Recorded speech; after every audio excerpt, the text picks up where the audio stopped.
قیامت کے دن اللہ تعالیٰ نزول فرمائیں گے، جیسا کہ قرآن مجید میں بھی اس بات کا تذکرہ موجود ہے۔ کیسے نازل ہوں گے؟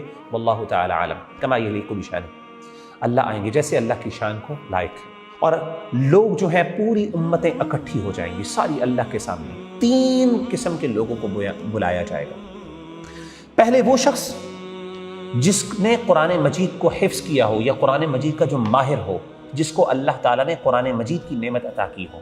وَرَجُلٌ قُتِلَ فِي سَبِيلِ اللَّهِ، دوسرا وہ شخص جس نے اللہ کی راہ میں جہاد کیا، قتال کیا، اور اس میں اس کی موت واقع ہو گئی۔ وَرَجُلٌ كَثِيرُ الْمَالِ، اور تیسرا وہ شخص جس کو اللہ نے بہت زیادہ مال عطا کیا ہو۔ یہ 3 بندوں کو لایا جائے گا۔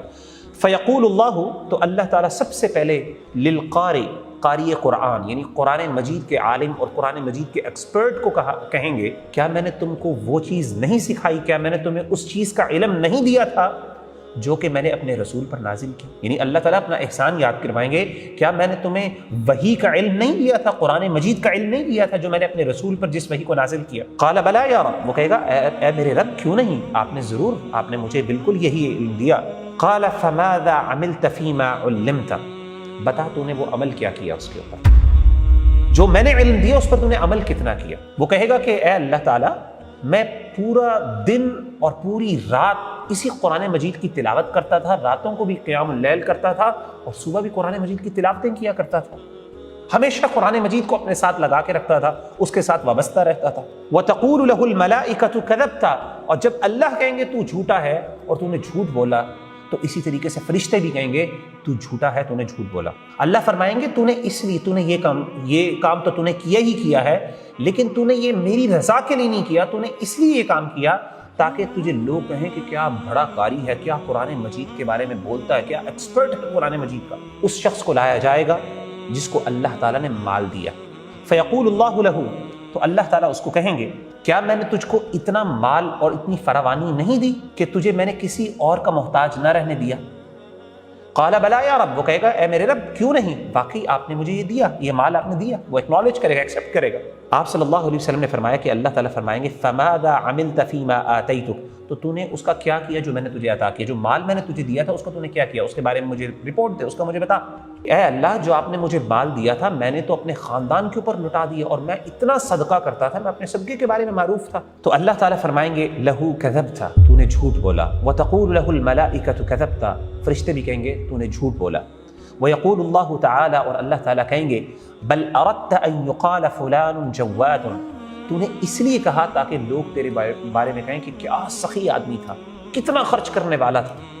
فقد قیل ذاک، تو جو تو چاہتا تھا وہ تجھے مل گیا۔ تیسرا وہ شخص، آپ صلی اللہ علیہ وسلم نے فرمایا کہ تیسرے شخص کو لایا جائے گا جس نے اپنی جان اللہ کی راہ میں دے دی۔ فیقول اللہ لہ، اللہ تعالیٰ اس کو کہیں گے فی ماذا قتلت، کس چیز کے لیے، کس کے لیے تو نے اپنی جان دی؟ فیقول، وہ کہے گا اے اللہ امرت بالجہاد فی سبیلک، مجھے حکم دیا گیا تھا کہ میں تیری راہ میں جہاد کروں، لڑوں۔ فقاتلت حتی قتلت، میں نے لڑائی کی، میں نے جنگ کی، میں نے جہاد کیا، حتی قتلت، یہاں تک کہ میری جان چلی گئی۔ فیقول اللہ تعالی لہ، اللہ تعالیٰ کہیں گے کذبت، تو نے جھوٹ بولا۔ وتقول لہ الملائکہ، فرشتے بھی کہیں گے تو نے جھوٹ بولا۔ ویقول اللہ، اللہ تعالیٰ کہیں گے بل اردت ان یقال فلان جریء، تو نے یہ کام تو صرف اس لیے کیا تھا تاکہ لوگ کہیں کہ آپ بہادر آدمی ہیں، کیا لڑاکا آدمی۔ فقد قیل ذاک، تو جو تو چاہتا تھا وہ تجھے مل گیا، لوگوں نے وہی باتیں کی جو تو چاہتا تھا، وہ تجھے سب کچھ مل گیا۔ یہ وہ 3 لوگ ہیں قیامت کے دن جن کے ذریعے اللہ تعالیٰ جہنم کی آگ کو بھڑکائیں گے۔ They will be the fuel of the fire of جہنم۔ انسان کو اپنی جان کتنی عزیز ہوتی ہے، انسان کو اپنا مال کتنا عزیز ہوتا ہے۔ امیجن کریں انسان کو پوری زندگی کا جو ان کا مشغلہ، ایک بندے نے پوری زندگی قرآن مجید کے ساتھ گزار دی، اتنے بڑے بڑے عمل اپنی جان اللہ کی راہ میں دینا کوئی چھوٹی بات نہیں ہے۔ اسی طریقے سے آپ دیکھیں اپنا مال پورا کا پورا اپنے فیملی ممبرز کے اوپر لٹا دینا اور صدقہ کر دینا، اللہ کی راہ میں خرچ کر دینا کوئی چھوٹی بات نہیں، بہت کم لوگ ہیں ایسے کرنے والے۔ اور تیسری بات، وہ بندہ جس نے پوری زندگی قرآن مجید کے، جو راتوں کو قیام اللیل کیا کرتا تھا، اٹھ کے اللہ کے سامنے گڑ گڑایا کرتا تھا، لیکن مقصد کیا تھا کہ ریاکاری تھی، جس کی وجہ سے نہ صرف یہ اعمال ضائع ہوئے بلکہ یہی اعمال اس کی ڈیمائز اور اس کے ڈوم کا بہت بڑا کاز بن گئے۔ اسی لیے میرے بھائیوں اور میری بہنوں، اللہ کے رسول صلی اللہ علیہ وآلہ وسلم کی کئی احادیث اور کئی قرآن مجید میں ظاہر آیات اس پر ہیں۔ اخلاص جو ہے انسان کا، بیسیکلی یہ توحید کا ہی ایک پارٹ ہے۔ وما امروا الا ليعبدوا الله مخلصین له الدین حنفاء ويقیموا الصلاۃ۔